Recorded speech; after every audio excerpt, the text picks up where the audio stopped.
Hello, and welcome to Monroe on the Record. I'm Tom Boozy, I'm the first selectman of Monroe, and today I'm fortunate enough to have with me Liz Duffy, who's our tax assessor, and Manny Camber, who's our tax collector. And you're trying to figure out, well, why are you bringing us information on tax assessment and tax collection?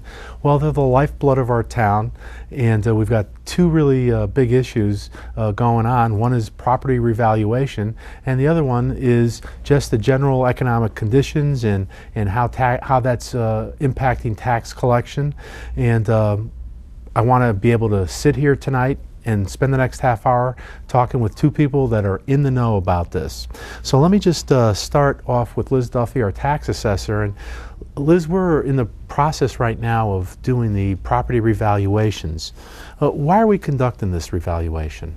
Well, to be honest with you, people ask me that question so often.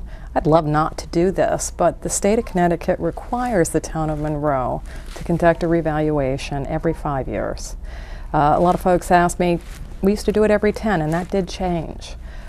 We do knock on your door every other revaluation, and the last time we did a revaluation, we did an update.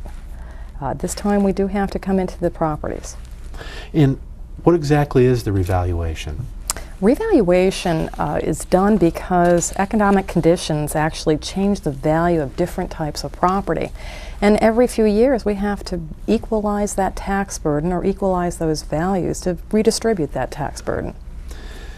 And when is that redistribution process going to be complete? Well, we started the process in November of this year. We're going to conduct inspections until June, July of 2008.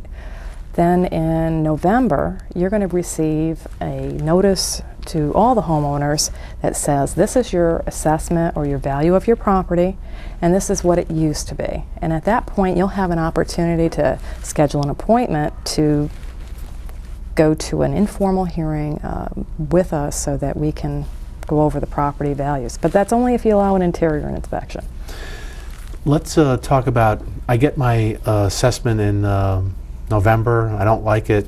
What's the board that I go to? What's the process? Well, you have really 3 shots to change your assessment. First, you know, I really encourage people. We're going to be putting information out on the web. We'll have it available in the assessor's office. We'll put out as much information as possible so you know where we're getting our information. You'll be able to review your property record, look at the properties around you that are comparable to your property, and look at those sales that develop those values. Now, which assessment does this revaluation affect? Well, this year, many people have asked me, well, is it going to affect my taxes this July? It's not going to affect your taxes this July. It will, however, affect your taxes next July. Next July will be reflecting... So it'll be July of 2009. That's right. Yep. Seems like a long ways away, but I tell you, it takes a long time to gather the data on everybody's property. And we're not just taking properties of residential taxpayers, we're also taking the properties that belong to the town. Churches and all kinds of property in town, just to inventory those things. It takes a long time. How do you all determine market value, and what is market value for the average owner? God, I'm glad you asked that. So many people are asking me now, what is my house valued now? What am I going to be taxed when this revaluation is over? And quite frankly, I couldn't tell them what their value is going to be because I have to assemble all the arm's length transactions. Those are the transactions between a willing buyer and an eligible seller that have no financial motivation. In other words, I'm not going to take a sale between brother and sister.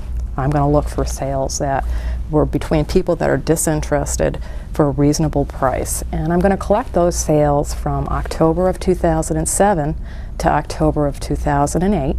And I'm going to look at those and I'm going to throw out those sales that don't look arm's length, and I'm going to include those sales that do. Now, how's this going to occur? I mean, I know the town has hired some people. What do these people do? How's my house going to get assessed? Well, basically what happens is the town has to be broken up into segments because we can't just send people out hither and thither out to the homes. We set up a coordinated effort between the selectman's office, yours, the police department and my office. We take segments of the town and we notify the police and the selectman's office and my office where these inspectors are going to go. They're going to go out to particular areas, they'll knock at the door, they'll ring the bell, they'll wait a few minutes for someone to come to the door. If someone doesn't come to the door, they put a letter of introduction in the door or they give it to the homeowner.